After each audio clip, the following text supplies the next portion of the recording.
سڵاوتان لەبێت بەڕێزان. دیگە لە فراکسیۆنی پارتی چوار فراکسیۆنی کوردی لە پەرلەمانی عێراق بانگاوازەکەی حکوومەتی هەرێمیان بۆ کۆبوونەوە لەسەر یاسای بودجە لە ڕۆژی چوارشەممە ڕەت کردەوە. بانگاوازەکەی حکوومەت بۆ کۆبوونەوە لەگەڵ پەرلەمانتاران لە کاتێکدایە حکوومەتی هەرێم دژایەتی خۆی و پابەندەبوونی خۆی بە یاسای بودجەی عێراق دووپات کردوێتەوە. بەیوەندارێک لە بەڕێزان لە ستۆدیۆی سەرەکی کاو محەممەد سەرۆکی فراکسیۆنی گۆڕان لە پەرلەمانی عێراق، هەروەها لە سلێمانیەوە دکتۆر موسە نامین سەرۆکی فراکسیۆنی یەکگرتووی ئیسلامی لە پەرلەمانی عێراق تاوتوی ئەم پرسە دەکەین. لە سەرەتا راپۆرتێک دەبین، دواتر لەگەڵ میوانەکانمان درێژە بەم پرسە دەدەین. جگە لە فراکسیۆنی پارتی چوار فراکسیۆنی کوردی لە پەرلەمانی عێراق بانگاوازی حکوومەتی هەرێم بۆ کۆبوونەوە لەسەر یاسای بودجە لە ڕۆژی چوارشەممە ڕەت دەکەنەوە و داوا دەکەن کۆبوونەوەکە دواب بخرێت بەهۆی بڕیاری پێویست لەو بارەیەوە بدەن. لە نووسینگەی سلێمانی پەرلەمانی عێراق هەردێک لە فراکسیۆنەکانی کۆمەڵ و یەکێتی و گۆڕان و یەکگرتوو لەبارەی بانگاوازەکەی حکوومەت بۆ کۆبوونەوە لەسەر یاسای بودجە کۆبوونەوە. دوێنێ دووشەممە حکوومەتی هەرێمی کوردستان لە بانگەوازێکدا داوای کردبوو فراکسیۆنە کوردیەکان لە پەرلەمانی عێراق و ئەنجومەنی وەزیران ڕۆژی چوارشەممە لەسەر یاسای بودجە کۆببنەوە. دوای کۆبوونەوەی فراکسیۆنە کوردیەکانی پەرلەمانی عێراق کە تەنیا پارتی تێدا بەشدار نەبوو، ڕاگەیەنراوێکیان بڵاو کردەوە. چوار فراکسیۆنەکە باس لەوە دەکەن دەبوایە زووتر حکوومەت خەمخۆرانە بۆ دۆزینەوەی چارەسەرێکی یاسایی بۆ کێشەی موچەی فەرمانبەران و پێشمەرگە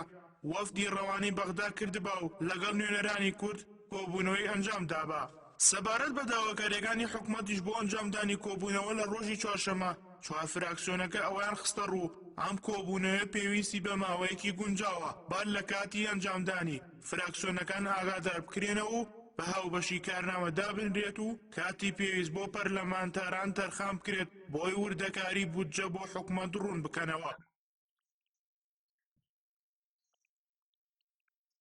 لە کۆتایی ڕاگەاندراوەکەدا هاچوار فراکسیۆن بە پێویستی دەزانن کۆبوونەوەی حکوومەت و پەرلەمان بۆ هەفتەی داهاتوو دووە بخرێت. لایەنیکەم هەفتەیەک لە بەردەم فراکسیۆنەکان دابێت بۆ ئەوەی بە وردی لە کۆبوونەوەکە بکۆڵنەوە و بڕیارێکی پێویست لەو بارەیەوە بدەن. داواکاری حکوومەتی هەرێم بۆ کۆبوونەوە لەگەڵ پەرلەمانتاران لە کاتێکدایە پێش ئێستا پەسەندکردنی بودجەی عێراق و دوای پەسەندکردنیشی حکوومەتی هەرێم دژایەتی خۆی بۆ پابەند نەبوونی خۆی بە یاسای بودجەوە دووپات کردەوە. یاسای بودجەی عێراق بۆ ئەم ساڵ فراکسیۆنە کوردیەکانی کرد بە دوو بەشە و پارتی بایکۆتی دانیشتنی پەرلەمانی عێراقی کرد و چوار فراکسیۆنەکەش دیکەش مافەدارەکانی خەڵک و پێشمەرگەیان لە یاساکەدا چەسپان.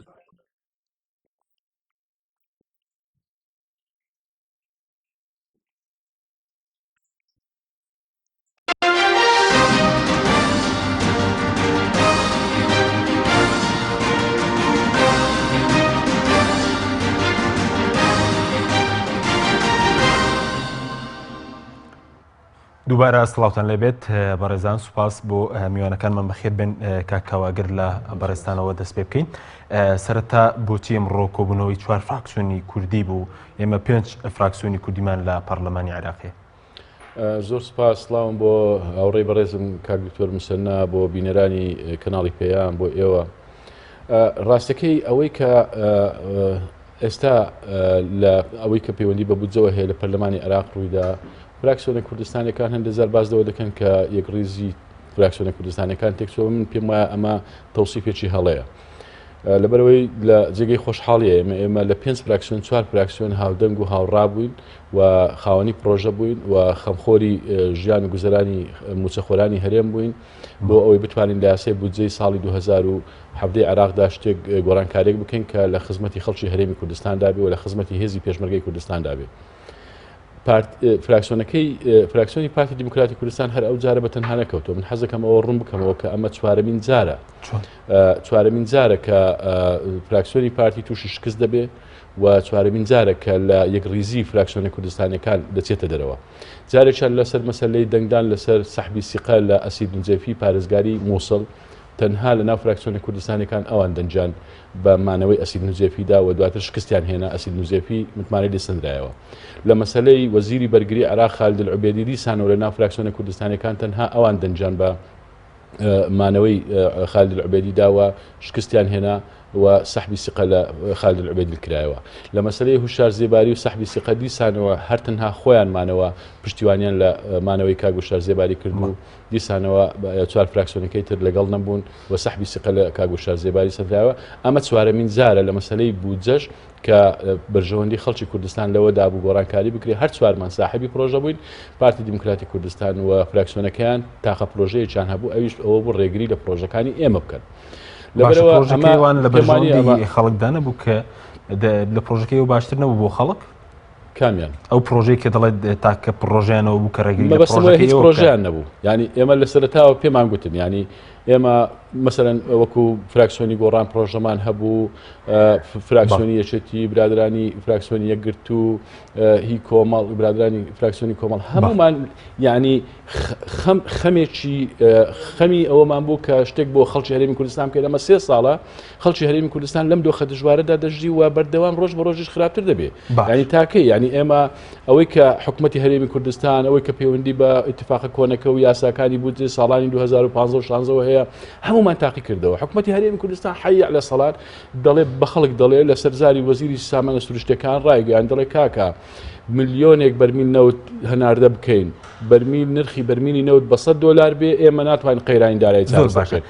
ئەمە ئەعلانی شکستی حکوومەتە ئەعلانی ئەوەیە کە هیچ پلانێکی نییە بۆ چارەسەری لە ناوخۆوە ئێوە وەکو چوار فراکسیۆنە لە یەکگرزی کوردلاتانداوە یان پارتی لایداوە بێگومان چونکە ئێمە و هەر ئەم ڕۆژ جێگەی خۆشحاڵی وەک چۆن ئێمە لە بەغدا بەیەکریزیەوە ئەو چوار فراکسیۆنە کاری خۆمان کرد و توانیمان گۆڕانکارێک لە یاسای بوجە لە مەسلحەتی خەڵک و پێشمەرگەدا بکەین دیسانەوە ئەم ڕۆژ بۆ پاراستنی یەکریزیەکەی خۆمان بەیەکەوە سەرۆکیان بانکێش نەکرد بۆ کۆبوونەوەی ئەمڕۆ بێگومان بانگەشتی ناکەین لەبەرەوەی ئەوان پرۆژەیەکیان نییە جگە لەوەی کە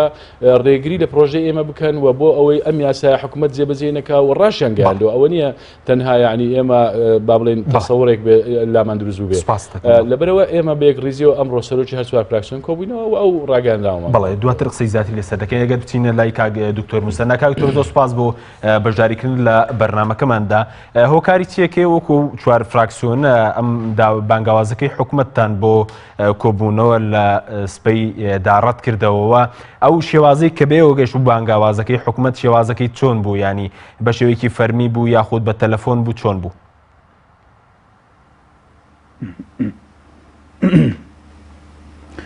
بەناوی خی گەورە سەرەتا سپاس و ڕێزم بۆ جەنابێت بۆ بەڕێز مامۆستاکاوە بۆ هەموو بینەرانی بەڕێز و ئێمە ئەو بانگێشتەمان بەڕاستی لە ڕێگەی واتساپ و تەلەفۆنەوە پێگەیشتووە گرنگ نییە چۆن پێمان گەیشتووە بەڵام هەرچەند ئاستی هەناردەکردنی بانگێشتەکەش پێویست بوو بە ناوی سەرۆکایەتی حکوومەتی هەرێمەوە بێنێک بە ناوی فەرمانگەی پرۆتۆکۆل یا ئەو شتانە بەرحاڵەمانشتی شەکلین ئەوەی جەوهری بوو ئەمە لەسەری وەستاین ئەوە بوو کە ئەم گفتوگۆیە بۆ ئەوەی کە جددی و بەرهەمدار بێ بە دڵنیاییەوە پێویستە پێشوەخت ئامادەکاری بۆ کرابێ تێبینیمان هەبوو لەسەر خشتەی کارنامەکە کەوا دانرابوو ئەو بەڕێزانە دەوری ساعت و نوێک بۆ ئێمە قسە بکەن سەرۆکی حکوومەت و جێگرەکەی و وەزیری ئەوەی کێسە کاری وەزیری داراییەکە لەگەڵ بەڕێز سکرتێری ئەنجومەنی وەزیران لە ئەنجامانی و ساعتیش دانرا بوو ئێمە تێبینیەکانمان یا پرسیارێک شتێک ئاڕاستە بکەین جۆری داڕشتنیەم خشتەیەوە گەێنێ ئێمە بانگەکردین بۆی تەڵقین کرین بە جوابەکانی حکوومەت ئێمەش پێویستمان بە تەڵقینی جوابی حکوومەت نییە ئێمە پێویستمان بە گفتوگۆی جددیە لەگەڵ حکوومەت و پێویستمان بۆیە فشار بخینە سەر حکوومەت دوایەوەی کە ئەو پرۆژەیە بووەتە یاسا جێبەجێ بکە واگەر جێبەجێشی ناکە بیانوەکانی خۆی چییە بە وازحی و سەریح و بە شەفافی پێمان بڵێ و بۆ ئێمە بۆ خەڵکی کوردستانی بسلمێنە چۆن جێبەجێ نەکردنی ئەو یاسایە ئەبێتە بەرژەوەندی بۆ خەڵک دوای ئەوەی کە هەموو خەڵک بۆی ڕوون بوویەوە کە ئەم پرۆژە یاسایە کۆمەڵێکی جابیەتی گرنگی تایە بۆ خەڵکی کوردستان و لەسەر ئەو ئەساسە شام چوار فراکسیۆنە پشتیوانیان لەو پرۆژە یاسایە کردووە و لەسەر ئەساسی ئەوەی کە حکوومەتی هەرێمی کوردستان متمانەی نەماوە نەلای ئێمە و نەلای خەڵکی کوردستان و لە ڕاستیشا زۆر بەداخەوە داهاتەکانی حکوومەتی هەرێم نە لە کۆکردنەوە و نە لە بەخشینەوە یا شەفاف نییە بۆیە ئێمە ناتوانین چارەنووسی حکوومەتی چارەنووسی میلەتی خۆمان زیاتر لەمە بسپێرین بە حکوومەتی هەرێم و پێویست بوو کە ئێمە هەوڵێکمان هەبێ بۆ ئەوەی کە حکوومەتی هەرێمیش ناچار بێتە سەرخەت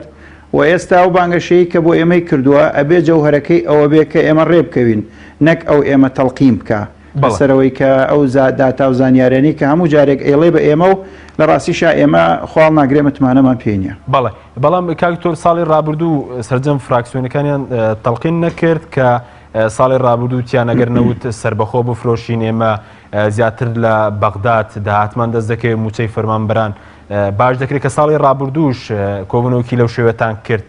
یعنی هیچ جۆرە لەیەکچوونێکێ لەناو کۆبنەوەی ئێستا حکوومەت داوا دەکات لەگەڵ ئەو کۆبنەوەی کە لە 2015 سەر مەسەلەی سربەخۆ فرۆشینەوت ئەنجامتاندا؟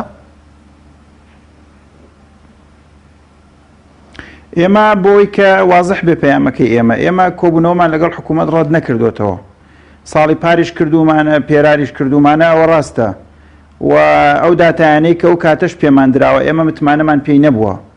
بەڵام چۆن بتوانین کە بگەینە ئەنجام ئەوە گرنگە. لە ئەنجام ئەم خەڵکەی کە چاوەڕوانی ئێمەیە موچەی ئەوێ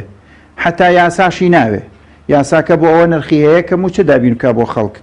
پرۆژە و پێشنیارەکە بۆ ئەوە قیمەتی هەیە. بۆیە ئێمە گفتوگۆمان لەگەڵ حکوومەتێرێم ڕەت نەکرێتەوە چونکە ئەم یاسایە تەرەفێکی ئەساسی لە جێبەجێکردنی حکوومەتی هەرێمە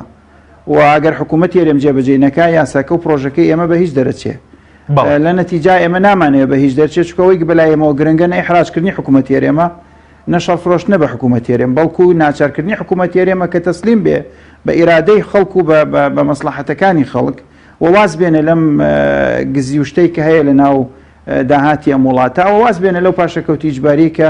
سەپاندوێتی لەسەر خەڵک بە شێوازێکی نەعادلانە لەوانەیە لە سەردەمێکان بابەتی داهێناوە کە نرخی نەوت لە $30 بێسە لە 57 تێپەڕیوە. بۆ ئێستا ئێمە بۆ ئامادەین و گفتوگۆیە بکەین لە لومەرجێکی باشتر لە هەفتەی داهاتوو بەڵام بە مەرجێکە وەکوتم خشتەی کارەکەی و ئامانجەکانی ڕوون بن و ئێمە دەرفەتی تاوامان هەبێ بۆ گفتوگۆیەکی جدی لەگەڵ حکوومەت نەگوێگرتن بۆ وتارەکانی حکوومەت. بەڵێ زۆر باشە بەڵام بەڕێزت دەڵێت دەتانێت بگەن ئەنجامێک لەگەڵ حکوومەت بەڵام هەر ئێوە باسی لەوەکەن کە بڕاتن بە داتاکانی ئەوان نییە. یعنی چۆن لەگەڵ کەسانێک دەگەن ئەنجام کە بڕاتن بە داتاکان و بە بڕی داهاتی هەرێمی کوردستان نییە. ئێمە ئەو داتایانە من باسییانەکەم ئەو داتایانن تا ئێستا حکوومەتی هەرێم بە ڕای گشتی داون یا بە حیزبە سیاسیەکانی داون یا لە خولەکانی پێشووی گفتوگۆ بە ئێمەی داوە و ئێمە نەمان شاردۆتەوە من ئێستاوا ناڵێ من لە ڕووی ئاشتی هەورامی خۆی و کاگنەچیر و حکوومەتەکەی لە کۆبوونەوەی ڕابردووتر من بە سەراحەت ڕوون تێکردن وتم بە کاگەشتی باوەڕم بەم دایەتە ڕقەمانە نییە کە جەناب باسییانەکەی ئەوە نێشتێ ئێستا من لە خۆڵ کێشم لە ئیعلام بڵم ڕوبەڕۆژ بە خۆیانمان وتووە و بڕوان پێ بکە خۆشیان باوەڕن بۆ داتایانە نییە کە باسیەکەن بەڵام لە ئەنجامە ئەبێ هەر شتێ بڵێن و دیفاع لە مووقفی خۆیان بکەن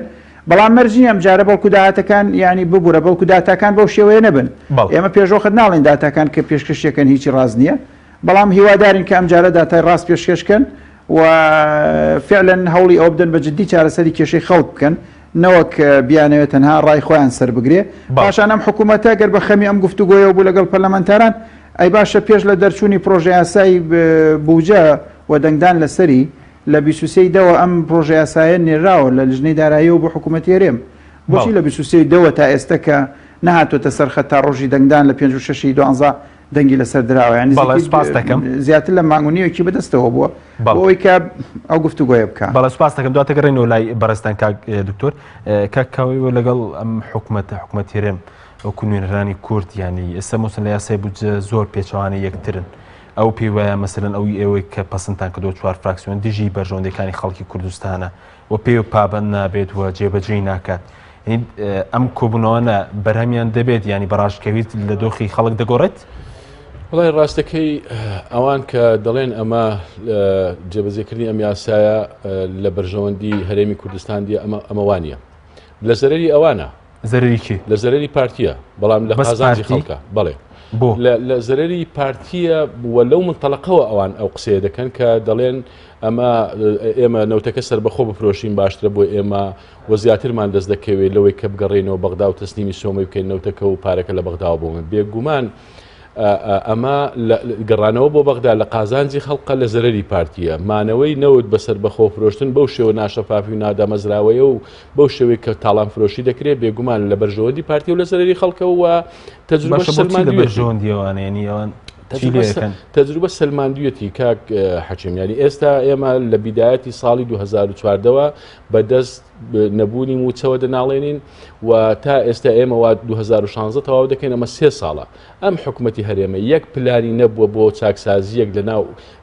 لە ناوخۆدا لە حکوومەتی هەرێمدا بۆ ئەوەی بتوانێت بە پێی ئەو سعرەی بەرمیلی نەوت هەیە بە پێی ئەو شەڕی داعش هەیە بە پێی ئەو تەحەدیاتانەی هەیە خۆی لەگەڵ تەحەدیاتەکان بگونجێنێ و بتوانێت سوودێکی باش لە داهاتی نەوتەکەی خۆی نەوتی هەرێمی کوردستان ببینێ تەنها تاکە شتێک کە کردوێتی کە ناوی لێ ناوە پاشەکەوت کە پاشەکەوت نییە بڕینی موچەی خەڵکە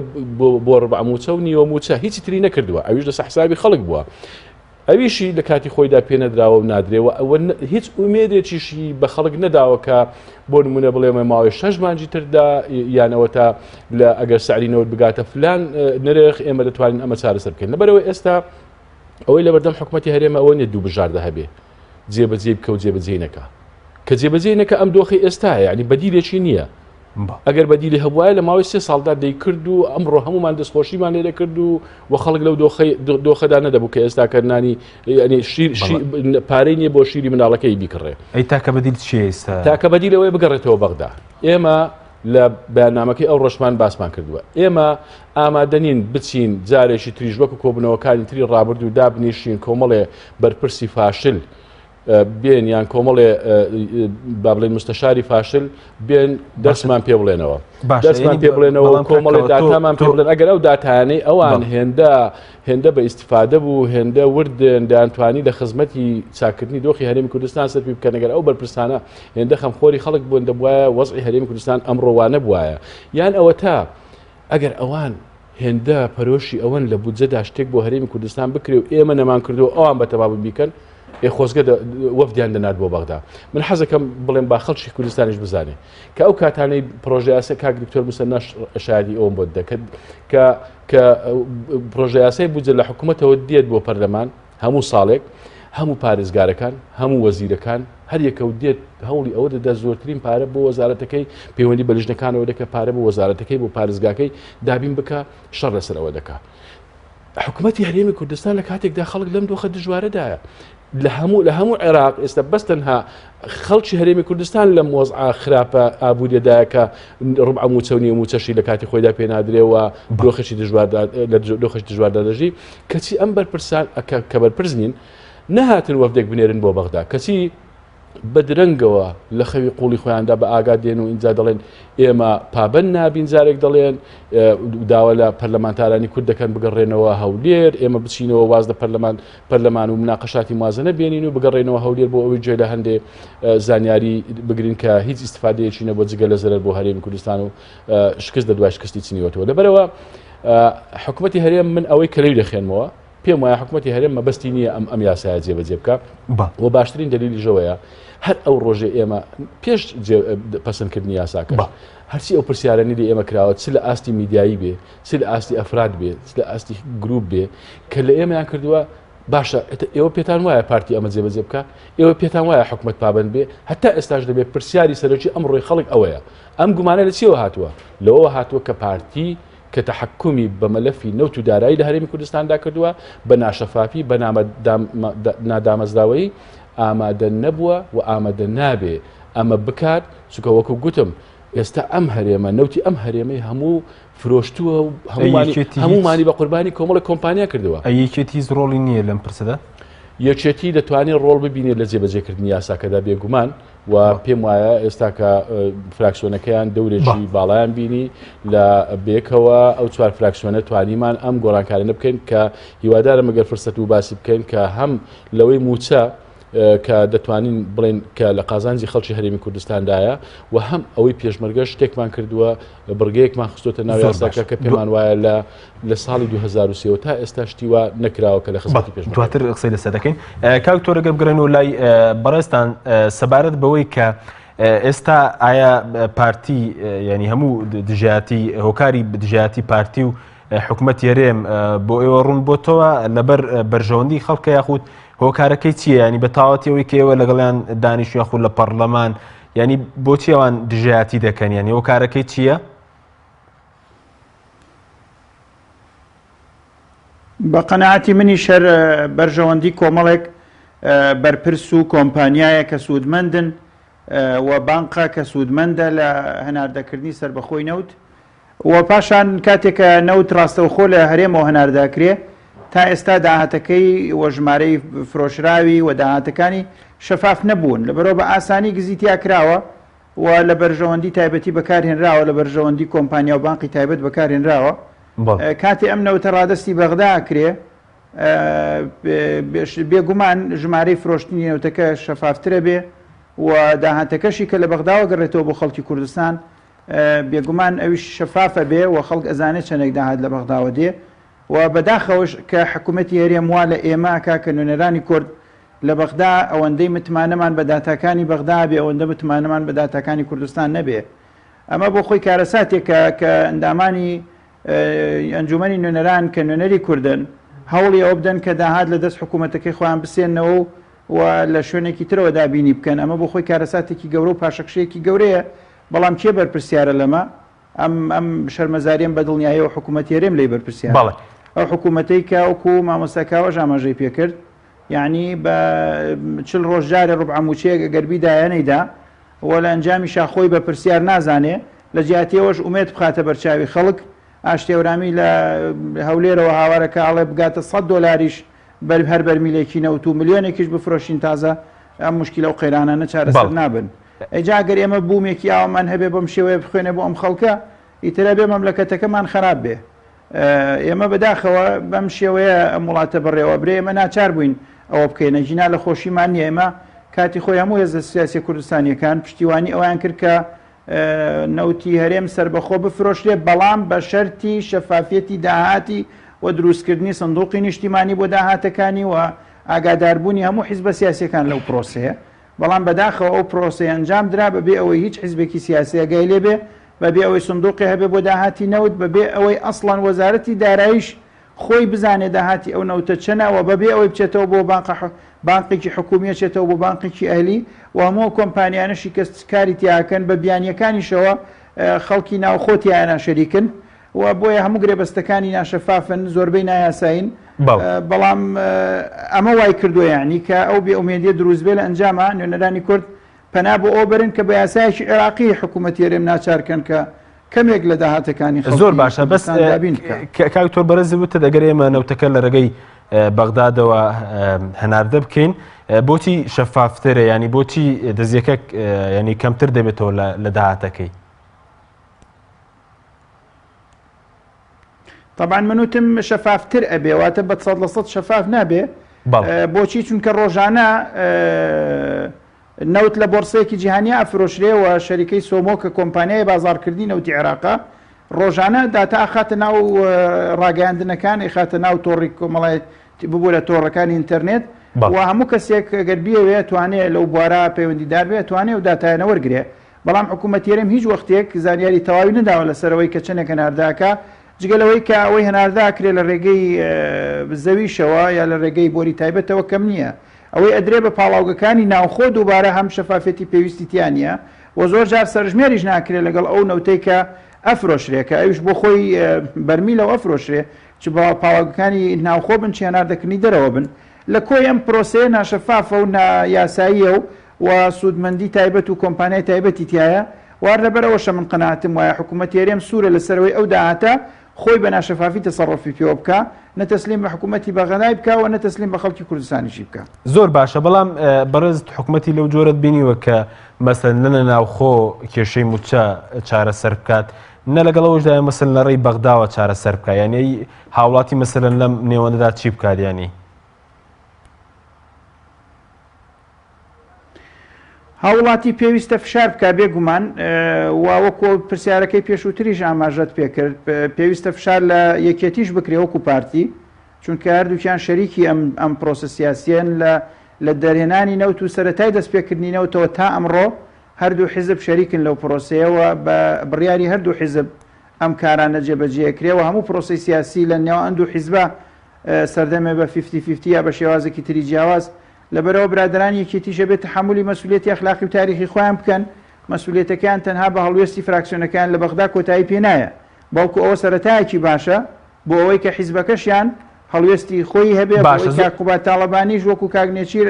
ئەگەر هەمان هەڵوێستی هەیە با بە خەڵکی بڵێ ئەگەر هەمان هەڵوێستی نییە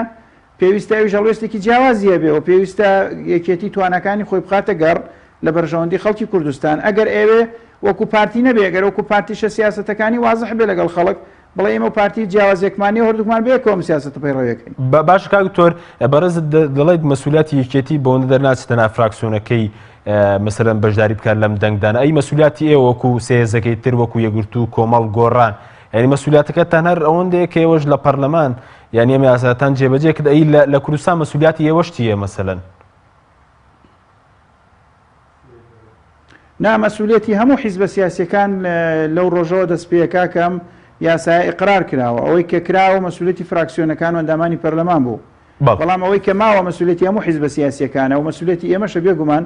ئەبێ پشتیوانی شەقام بکەین ئەبێ فشار بکەین ئەبێ هەوڵدەین بە هەموو توانای بخەینە گەڕ بۆ ئەوەی کە کوردستان لە وەزعێکی سەقامگیرا بژیوە موچەی خەڵک دابین بکرێ و ئەو شەرمەزاریانەی کە لە سیستەمی سیاسی کوردستانە هەیە و نایاساییانە کۆتاییان پێبێ پەرلەمان بەگەڕ بخرێتەوە وەرە و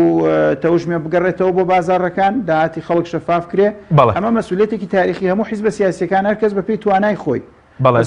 بۆ دوو حیزبە کرد بە اعتیبار قەراری سیاسی و اقتصادی ئەم وڵاتە لەژێر دەستێ و دوو حیزبایە. باڵای سپاس دەکەم کاکتۆر کە کاوەیەک ناوبڕی کورتمان هەیە دواتە گەڕێنەوە لای بەڕستان بینەرانی بەڕێز ناوبڕی کورد وەردەگرین دەگەڕێنەوە وڵاتان لەگەڵمان بمێنەوە. بەرنامەی ئەمڕۆ بە سپۆنسەری کۆمپانیای ئەسێ بۆ بازرگانی مۆبایل شیری ئەڵتونسا. ئەسێ یەکەمین مۆبایلی مارکەی کوردی کۆمپانیای ئەسێ بە لە بەرچاوگرتنی قەیرانی دارایی مۆبایلە تایبەتەکانی دەکاتە قستی مانگانە Q4 14,000 دینار Q5 17,000 دینار پەلە بکە بە بەخاوەنی یەکێک لە مۆبایلەکانی ئەسێ کە دوو مۆدێل و 4 ڕنگ لە خۆ دەگرێت بە قستی زۆر گونجاو ئەسێ پێشەنگی تەکنەلۆژیای نوێ.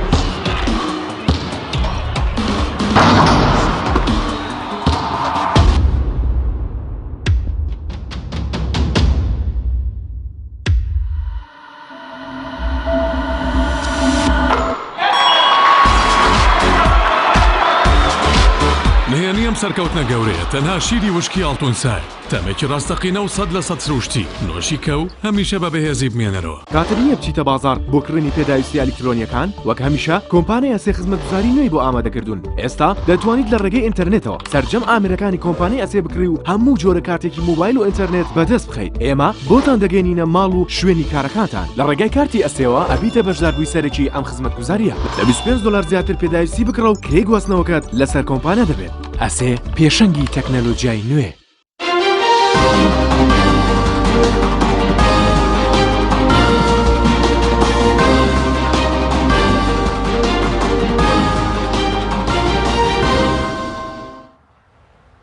دووبارە سڵاوتان لەبێت بەڕێزان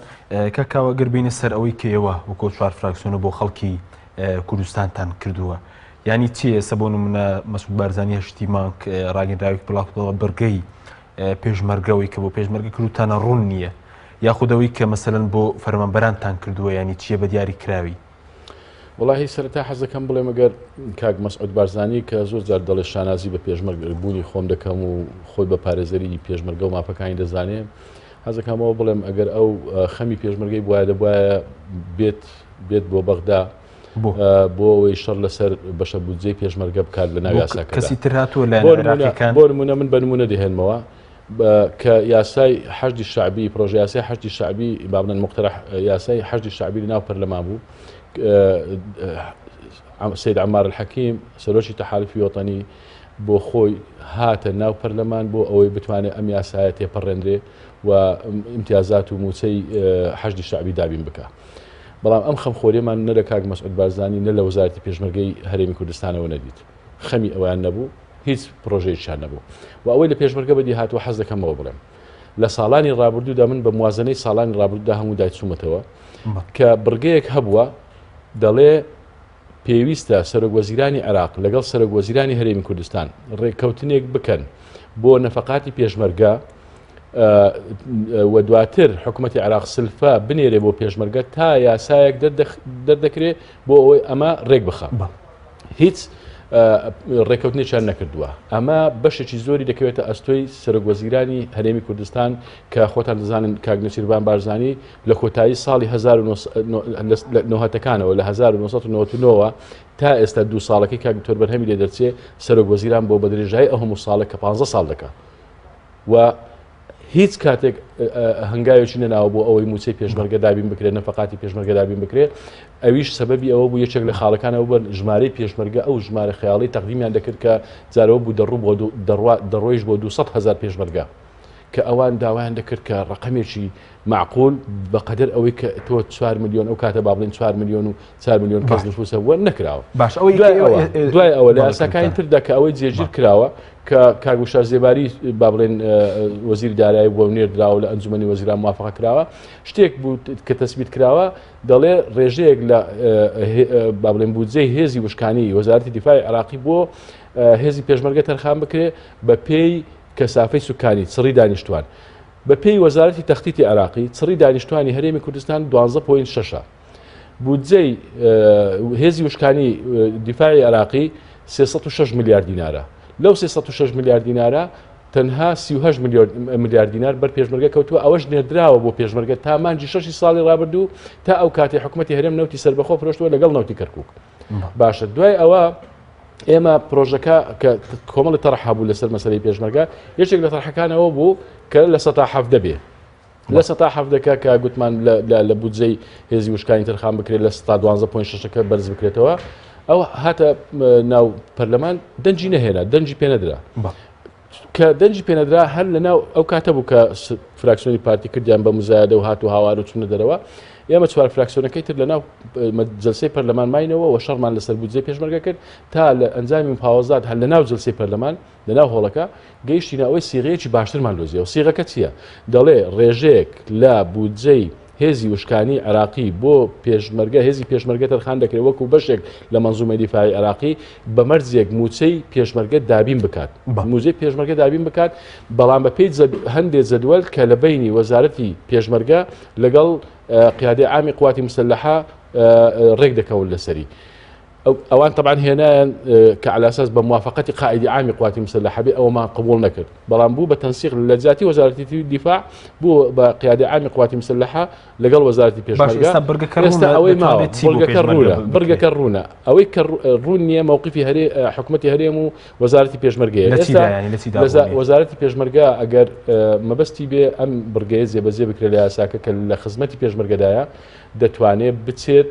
لقل وزارتي لقل قيادة عام قوات مسلحة لقل لاني معني لبغداد كوب بيتوا زدولي خوي حاضر كا بتواني التفسيري أم برقية كزور آسان دلي بما يضمن رواتب قوات البيشمركة يعني دبي الزماني موسى بيشمركة أجر وزارتي بيشمركة نتشد بجي بيشمركة نات بيقومان أجر 550,000 برميل نوتك كنوتي كركوتش دكا ووزارتي بيشمركة وحكومتي هري مفد نيرن زدول نبي لسر الرق بكون بيقومان أو أنا زوي بيشمركة سسبانتنا للدروي نوتك للدروي اتفاق النوتكية للدروي اتفاق النوتكية باش وصلوا يساجر وزارتي بيشمركة سداني بغداد نكات بوجكا نانيرنوان دەبێ بیکەن ئەگەر يعني ئەم هەموو مزایداتە چیە باسی پێشمەرگە و دڵسۆزی بۆ پێشمەرگە دەکەن و یعنی قسە بەم و بەو دەڵێن و کە على اساس سوکایەتی و پێشمەرگە کراوە سوکایەتی ئەوە بە پێشمەرگەی کردووە کە خەمی موسە و ژیانی پێشمەرگەی نەخواردووە کە قەت بەستەنها وەکو کەرەستەیەک بەکاری هێناوە بۆ خۆ بەهێزکردن و حزب بەهێزکردن بەکاری هێناوە کە ڕۆژێک لە ڕۆژان خەمی لێ نەخواردەوە بچێت لە بەغدا شەڕ لەسەر بودجەکەی بکە کە ئیتفاقی لەسەر ژمارەکەی نەکردووە لەگەڵ بەغدا بۆ ئەوەی بەشە بودجەی پێشمەرگە بێ کە وای نەکردووە پلانێکی نەبووە بۆ خستەوەی هێزی پێشمەرگە و بە دامەزراوەیکردنی هێزی پێشمەرگە هەموو ئەوەیە کە بەزەرری بە پێشمەرگە گەیاندووە ئەوان دەبێ بچن ئەمە بکەن ئەمە لە دەرەوەی اتفاقی نەوتێکەشە بچن جەدوەلی خۆیان پێشکەش بکەن بچن بتوانن زۆرترین پارە دەتوانن بەدەست بێنن و ڕەواتبی پێشمەرگە بۆ خەڵک بە کورتی چتان کردووە ئەگەر یاساکە جێبەجێکرێت و پاشەکەوت بۆ خەڵک ئەوەی کە گرنگە کردومانە یعنی دیسان 550,000 برمیل نەوتەکەیە کە حکوومەتی هەرێم دەتوانێت بیدا ئێستا بەس تەنها لە ڕێگەی بۆڕەکانی جیهانەوە زیاتر لە 615 تا 620,000 برمیل نەوت ڕۆژانە هەناردە دەکات دەتوانێت بیدا جگەلەوەی کە لە ڕێگەی تانکەرەوە ڕەوانە دەکرێت کەواتە ئەو 550,000 بەرمیلە نەوتە بدا حکوومەتی بەغدا ملزەمە و ئێمە کە ئێستا لە مەرحەلەی چاودێری جێبەجێکردنی یاساکەین چاودێری حکوومەتی عێراق و حکوومەتی هەرێمی کوردستان دەکەین تەنها حکوومەتی هەرێم نا بۆ ئەوە یاساکە جێبەجێ بکرێ ئەم لە 17 دەنێرێ 17 بەشە بودجێ هەرێم وە یەکێک لە بڕگەکانەوەیە کە داخل کراوە لە یاساکەدا ئەوەیە کە دەبێ پێش هەر بابێکی تر لە نەفەقات حکوومەتی هەرێم ملزەمە هەتا یەک موچەخۆر مابێت لە هەرێمی کوردستان تا موچەخۆرەکان هەموو موچیان نەدرێتێ نابێت ئەم پارەی لە بەغداوە دێت لە ئەبوابی تر سەرف دەکا وەکوەی ساڵانی ڕابردوو بیکاتە بە ناوی کۆمپانیای قەرزی کۆمپانیای وەهمیەوە ئیتر پارە لە بەغداوە بێت تەخشان و پەخشانی بکە دەبێ موچەی خەڵکی لێ بدە وەجگەلەوە موچەی خەڵک مۆزەفین و لەگەڵەوەش چاودێری کۆمەڵایەتیشمان تەسبیت کردووە چاودێری کۆمەڵایەتیش کە مەندامان و ئەو توێژانە دەگرێتەوە کە حکوومەتی عێراق ملزەمە و پارێ بەڵام نەیە کە هەرێمی کوردستان بۆ نمونەی سارمی حەزەکەم ئەوەش تەواوکەم جگەلەوە تەنها بەشە بودجەی 17 نییە ئەگەر بێت حکوومەتی هەرێم ئەو 550,000 بەرمیلەوتە تەسلیم بکە ئێمە دەتوانین لەو قەرزە نێو دەوڵەتانەی کە هەمانە بەشی خۆمان لە 17 وەربگرین ئێمە ئەگەر پارەی احتیاطی لە بانکی با بڵێن مرکزی دەربێنێ بۆ پێدانی موچە بە خەڵک حکوومەتی عێراق ئەوە بکە ئێمە دەتوانین بەشی خۆمان لەو پارەیە وەربگرین هەرچی ئەوانەی کە پارە بۆ قەرزی کشت و کاڵی سناعی سرف دەکە عێراق ئێمەش دیسانەوە بۆ ئەو پرۆژە بچووکانە هەرێمی کوردستان و خەڵکی هەرێمی کوردستان سوودمەند دەبێت یعنی زۆر ئەبوابی ترە ئەگەر بێت و ئەم پەیوەندی ئاسایی بکرێتەوە ئەم 550,000 بەرمیل نەوتە بەڕێک و پێچی بدرێتە حکوومەتی عێراق و لە ڕێگەی سەومەوە بپرێشێ پێم وایە خەڵکی هەرێمی کوردستان سوودمەند دەبێت بەڵام بەتاکید پارتی دموکراتی کوردستان سوودمەند نابێت باشە بەس ئەگەر جێبەجێنێکە حکوومەتی هەرێم ئەگەر جێبەجێنەکە ئەمە یاسایە ملزەمە ئیلزامیە و بۆ خەڵکی هەرێمی کوردستان چوەکو ئەفراد چوەکو دامەزراوە چوەکو گروپ بۆیان هەیە لە محکەمەی اتحادی و ئێمەش وەکو پەرلەمانتاران وەکو نوێنەرانی خەڵک هەمومان بۆمان هەیە لە محکەمەی اتحادی شکات لە حکوومەتی هەرێم بکەین و بڵێن ئەوان بوونەتە سەبەبی ئەوەی کە زۆر موچەی خەڵک بەرزێرم بۆ بەڕێستان زۆر بە کوردی سەبارەت بۆی کە ینی هەفتەی داهاتوو کۆبوونەوەکەی حکوومەت و پەرلەمانتاران دەکرێت یان نە واللهی ئێمە ئەمڕۆ ڕاگەیاندایی خۆمان بڵاو کردوتەوە و دەمێنێتەوە سەر حکوومەت بزانین حکوومەت چی دەڵێ بەڵام ئێمە ئەم فترێش کە لە بەردەستمانە دیراسی دەکەین هەم جەدوای کۆبوونەوە کە لە بەیاننامەکە باسمان کردو جەدوای کۆبوونەوە کە ئایا پێویستە بکرێیان نەکرێت پێویستە بچینیان نەچین هەم ئەنجامەکەی ئامانجەکەی هەم ئەجێنداکەی ئەجێندا ناکرێت ئەوان ئەجێندا دابنێن و بڵێن ئێمە فەرمونون وەرن ئێمە کۆمەڵی دەرس و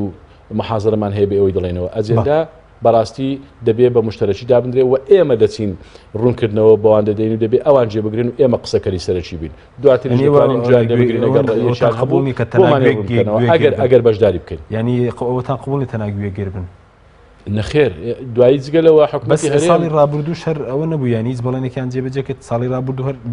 گوێگر نەبوون ئەوان ئەوەی کە پەیوەندی بە اتفاقەکەەوە هەیە ئەوەی پەیوەندی بە سەر بەخۆ فرۆشتنی نەوت کەوتیان پشگیری مام بکەن و سەر بەخۆ دەفرۆشین لە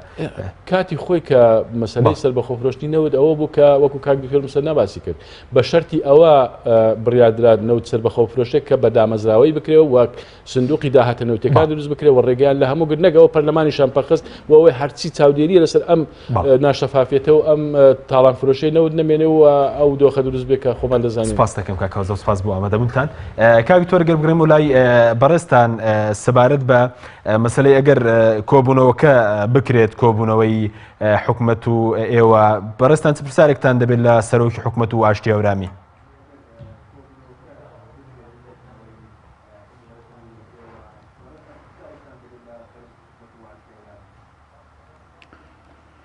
بێگومان پرسیارەکان زۆرن و سەر تاپای ئەم حکوومەتە هەمووی جێگەی پرسیارکردنە پرسیاری سەرەکی ئەوەیە ئێوە کە دژی ئەم پرۆژە یاسای بوجێن ئەتوانن بە ژمارە و بەداهات بۆمان بسلمێنن کە ئەوەی کە لەو پرۆژە یاسای بوجە هاتووە لە بەرژەوەندی خەڵک نییەوە ئێوە ئیکەن لە بەرژەوەندی خەڵکە ئەتوانن پێمان بڵێن داهاتی ئەم کوردستانە چەندێکە و فعلەن ئێوە چەندێک داهاتی ڕاستەقینەتان دەسەکەوێ و ئەو داهاتە چۆن و لە چ کرد و بوارێکە سەرفەکەن و ئێوە وەکوتم چ بەڵگەیەکتان هەیە کامەی لە پرۆژە یاسای بوجە هاتووە لە بەرژەوەندی خەڵکی کوردستان نییە ئەبێ ئەو وەڵامە سەرەکی کە پێویستە بیدەنەوە ئەمەیە بۆمان بسلمێنن کە ئەوەی کە حکوومەتی هێرێم خۆی ئەیکا باشترە لەمەیکە لە پرۆژە یاساکەی کاکتۆر وەکوتم سەرتاپای ئەم حکوومەتە پرسیار هەڵەگرێ کە ئێمە لێ بکەین و ئێمە کاتی خۆشی من ئێستاش بەبیرم دێ بەڵێ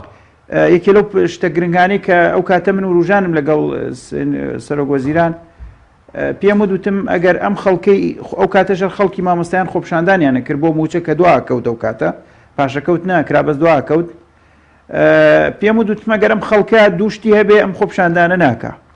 یەکەم بزانێت کە حکوومەتەکەی داهاتی نییە ئەم خۆپشاندانە ناکە لەبەرەوە کێشەی جددی متمانە هەیە لە نێوان خەڵکو و ئەو خۆپشاندەران و لە نێوان ئەم حکوومەتە خاڵێکی تر ئەگەرم حکوومەتە چاکسازی بکردایە و ئەو پاکێژی ئۆپۆزیسیۆن دابووی بە حکوومەت و حکوومەت بەڵێنی دابوو کە بیخاتە ناو کارنامەی حکوومەتەوە ئەگەر ئەوەی جێبەجێ بکردایە خەڵک دووبارە خۆپشاندانی ناکردەوە حکوومەتێکمەیە خەریکی چاکسازیە و ئینشاڵە لە ئایندێکی نزیکە دنیا باشە بێەوە بە دڵنیاییەوە ئەو حکوومەتی چاکسازی بکە مافی ئەمەش نافەوتێنێ بەڵام بەداخەوە نا حکوومەت چاکسازی کرد بەڵکو دامەزراوەکانیشی پەکخست وەنا شەفافێتیشی لە داهاتە هەیە و نە خەڵکیش متمانێ بە حکوومەتە هەیە زۆر بەداخەوە لە نمونەیە کا پێم وتم ئەو 880 ملیاری هەموو جارێ باسیەکەی بۆ موچە و ئەڵێ موچە یاریمی کوردستان مانگانە ئەوەنەی پێویستە وتم بەڕێزت خۆت لەوە دڵنیانیت کە دەیان هەزاری ئەو موچە خۆرانە وجودیان نییە بندیوارن هەرنا و ژمارن و نایاساین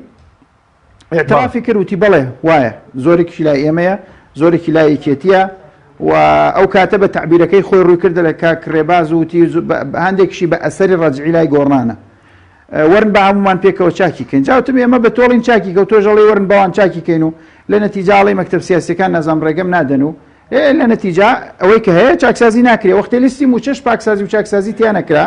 داهاتی شەفاف نەبوو ئیتر لەم بەینا خەڵک هیچ مافێکی دەست ناکەوێت لەبەرەوە خەڵک ئامادە نییە لەسەر ئەساسی وەهم چاوەڕێی حکوومەتێ بکە کە چاکسازی ناکە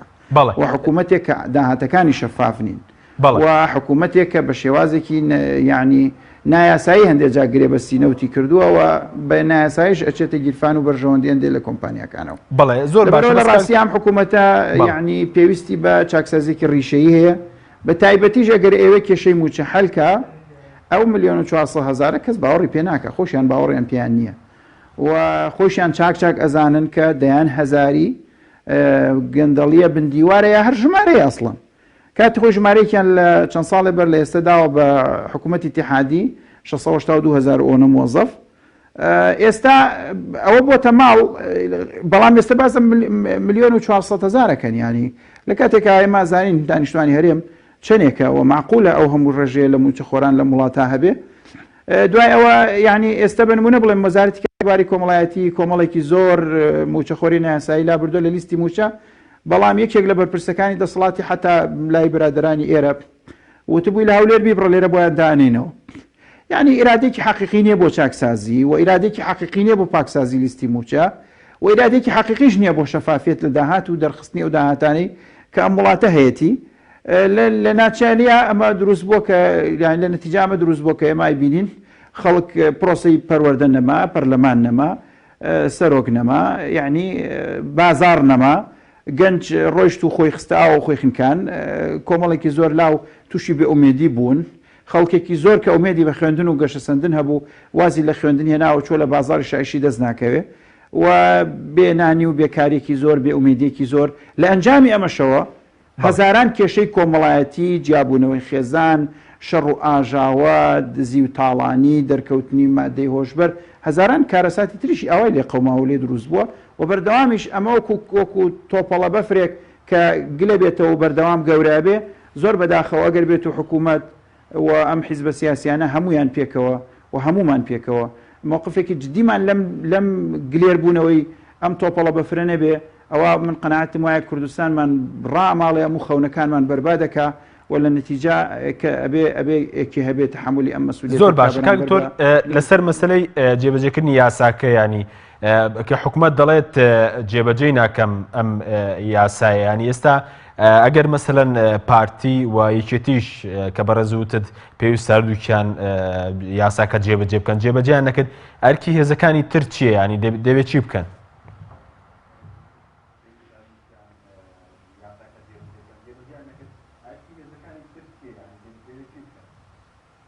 بە دڵنیاییەوە ئەو هێزە سیاسیانە بێ فشار بکەن و بە قەناعەتی من نابێ بێ هەڵوێز بۆستن لەوەی کە حکوومەت بەم شێوەیە یاری بە سامان و موچەی خەڵک بکە و بێ هەڵوێستیان هەبێ هەڵوێستەکانی شەبێ بە قۆناق تەسعیدی کەن هەتا بیگەن ئەوەی ئینسیحاب بکەن لەو حکوومەتەش کە ئێستا بە نیوە شەرعیەتێکەوە ئاوا داهاتی خەڵک یاری پێەکە ئەبێ هەڵوێستێکی جدی هەبێ گینا ناکرێ بەڵام لەو لاشەوە یعنی ئێمە تەنها ڕێگەمان بێگومان ئەوە نییە کە پەنابەرین بۆ هەڵوێستەکانی ناوخۆ ئەبێ پەنابەرین بۆ دامەزراوەی اتحادیەکانیش فشار بخەنە سەر هەرێمی کوردستان پەنابەرین بۆ ناوەندە نێودەوڵەتیەکانی و ئیقلیمیەکانیش فشار بخەنە سەر هەرێمی کوردستان و لە نەتیجا نابێ ئێمە هیچ کاممان لەم خەباتە بۆستین و بێ بەردەوام فشاری خۆمان تەسعید کەین و بەرەو سەرەوەی ببین لەسەر ئاستی ناوخۆ لەناو حیزبەکانە لەسەر ئاستی کاری پەرلەمانی پەنابردن بۆ هەندێک لایەنی کاریگەر لەسەر قەراری نێودەوڵەتی بۆی کە فشار بخەنە سەر حکوومەتی هێرێم ئەم فشارانە بەردەوام بنە تاوەکو ئەنجامەکان ئینشاڵڵا بەدەستەیە. زۆر باشە کاک تۆر جگەر لە فشاری ناوخۆی ئەوەندەی کە بەڕێز داگاداربی هیچ فشارێکی نێودەوڵەتی هەرێمایەتی هەیە بۆ جێبەجێکردنی پرۆژەی 4 فراکسیۆنە کرد لە یاسای بودجە دەربارەی پێشمەرگە و خەڵکی کوردستان؟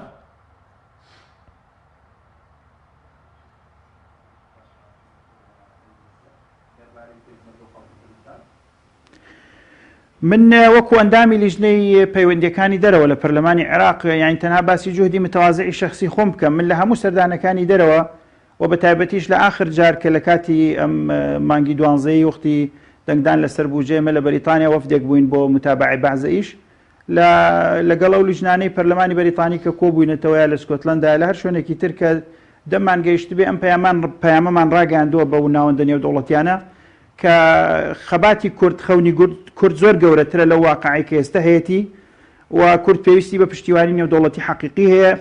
پشتیوانی نێودەوڵەتی حەقیقی بریتینە لە پشتیوانیکردن لە سەرکردە سیاسیەکانی کوردستان یا حیزبە سیاسیەکانی کوردستان بەڵکو پشتیوانی حەقیقی بریتە لە پشتیوانیکردن لە دیموکراسیەت لە کوردستان و لە گەلی کوردستان و لە خەونەکان و قوربانیەکانی خەڵکی کوردستان و باسی ئەومان کردووە کە ئێستا کوردستان لە چ قەیرانێکی دارایی و موچاژی و چۆن پێویستە ئەو حکوومەتانە حتا من بە سوعبەتی شەوتم بە بەریتانیەکان وتم کاتی خۆتان خراپتان کردووە من خۆشتان چاکی کەنەوە ئێوە ئێمەتان تەسلیمی چارەنووسی کورتان تەسلیمە بم دەوڵەتانی دراوسێ کردو و ئێستاش تەسلیمتان کردووە بە واقعێکی سیاسی ناتەندروستی نادیموکراسی پێویستە هاوکار بن و کاریگەر بن لەسەرەوەی کە دامی ئێوە پێویستە بۆ گەلی کوردستان بێ و دامی ئێوە پێویستە بۆ دیموکراسیت بێ لە کوردستان نەبووی سەرکردەیەکی سیاسیە بۆ هیچ حیزبێک بە حیزبەکەی منیشەوە پێویستە ئەوەی کە ئێوە دامیەکەن خەڵکی کوردستان بێ ئەم پەیامە پێویستە لە ناوەندی نێودەوڵەتیەکانەوە بگەڕێتەوە جارێکی تەسەدای بۆ کوردستان ڕاستە ئێمە لەوانەیە ئەو دەوڵەتانە ئەوەندەی خەمیان لە بەرژەوەندی خۆیانەوە نەخەمیان لە بەرژەوەندی دیموکراسی نییە بەس بێگومان دیموکراسیەت لەم ناوچەیان بەرژەوەندیەکە بۆ هەموو دنیا چونکە ئەگەر دیموکراسیەت هەبێ بە حەقیقەت و ئاستی و ئاسایش و گەشتە سەندن هەبێ ئەو کاتە لێشاوی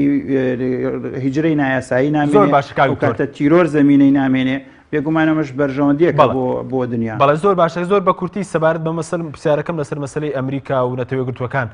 پشتگیری ئەم پرۆژەی ئێوە دەکەن وەکو 4 فراکسیۆنەکە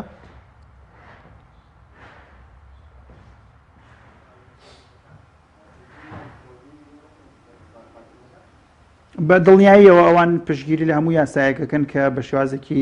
شەرعی و یاسایی لە پەرلەمانی عێراق دەرچێ و نوێنەرانی کورد ڕێیان محتەرەمە لەوێ و ئەو نوێنەران ئەو یاسایەکە بووە تا یاسایەکی عێراقی ئەوان هەمیشە تاکیدیان کردوتەوە لەسەر احترام لە مەرجعیەتی دەوڵەتی عێراق نەک حکومەتی عێراق دەوڵەتی عێراق بە موسەساتی دەوڵەتی عێراق بە سەرۆکایەتی بە پەرلەمانەوە بەڵێ تاوەکو سەرۆکایەتی کۆمار تا سەرۆکایەتی وەزیران بەڵێ دوا پرسیارم زۆر بە کورتی لە کۆبنەوەی ساڵی 2015 ئێوە داوایەوەتان لێ کرا کە پشتگیری سیاسەتی سربەخۆی نەوت فرۆشن بکەن ئەم جارە کە لەم کۆبنەوەیدا دوو اختیار بخەنە بەردەم جەناب پشتگیری لە بەردەوامی ئەم سیاسەتە سربەخۆی دەکەی یاخود پشتگیری لە ئەوەی کە بگەڕێتەوە بۆ بەغداد زۆر بە کورتی بێ سوپاس دەکەم. دوو مانگ پێش لە هاتنی پرۆژە یاسای بوجە بۆ پەرلەمان من لە پەیجەکەی خۆم لە بەلاغێکا دام بە ڕاگەیاندنەکان لە پەیجەکەشم بڵاو بووتەوە داوای ئەوەم کرد کە نەوتی هەرێمی کوردستان لە ڕێی سۆمەوە بفرۆشرێ بەداخەوە لەبەرەوەی لەبەر کۆمەڵێ هۆکار حتا بەشێکی پەیوەندی بە حتا بەرژەوەندی حکوومەتی هەرێمی تایە مۆزوعە چۆن بەرژەوەندی حەقیقی حکوومەتی هەرێم نەک بەرژەوەندی گیرفانی بەرپرسانی حکوومەتی هەرێم هەموو بەرمیلێک لە ڕێی سۆمەوە 4-5 دلار بەلانی کەم تا 5 تا 6 دلار گرانترە فرۆشرێ ئەمە سەیری کێمە چەند بەرمیلە فرۆشین زەربی ئەوەنە 5-6 دلاری بکە بزانە چەندێک جارە داهاتەکە زیابێ لە خاڵێکی ترا وەکوتم سۆمۆ شەفافیەکە چەنێ ئەفرۆشرێ داهاتەکەش کە لە بەغاوە دێتەوە بۆ ئێمە شەفافە بێ کە چەندێک داهاتمان بۆ دێتەوە خاڵێکی تر ئەو کاتە کە داهاتەکان و فرۆشەکان شەفاف بوون خەڵکی ئێرەش ئەگەر ئەو داهاتە بەشی ئێرەنەکە مافینێ خۆپشاندام کایتر میلەتێکە چارەنووسەکەی ئەوەنەیە داهاتەکەی کەما بێ خۆی لەسەر بگونجێنێ بەس ئێستا کە حکوومەت تێرێم خۆی فرۆشی خەڵک متمانەی پێی نییە لە ئەنجامە ڕەنگە پارەش نەبێ و کەشی خەڵگەر باوەڕ ناکە پارە نییە لەبەر ئەگەر حکوومەت فعلن ئێوە متمانە بجێڕێتەوە بۆ هاوڵاتیانی کوردستان با لە ڕێی سۆمەوە گرانتریش بێ فرۆشێ و شەفافترێ فرۆشێ و داهاتەکەشی دیارە بێ بەشەکەی بەشناکە و خەڵکە ئەو کاتە ئەتوانن دکتۆر موسەنامین سەرۆکی فراکسیۆنی یەکگرتووی ئیسلامی لە پەرلەمانی عێراق کە بەڕێزیان لە سلێمانیەوە لەگەڵمان بوو هەر سوپاس بۆ کاوە محەممەد سەرۆکی فراکسیۆنی گۆڕان کە بەڕێزیان لە ستودیۆ سەرەکی لەگەڵمان بوو سوپاس بۆ بینەرانی بەڕێز سوپاس بۆ هاوکاران و خواتان لەگەڵ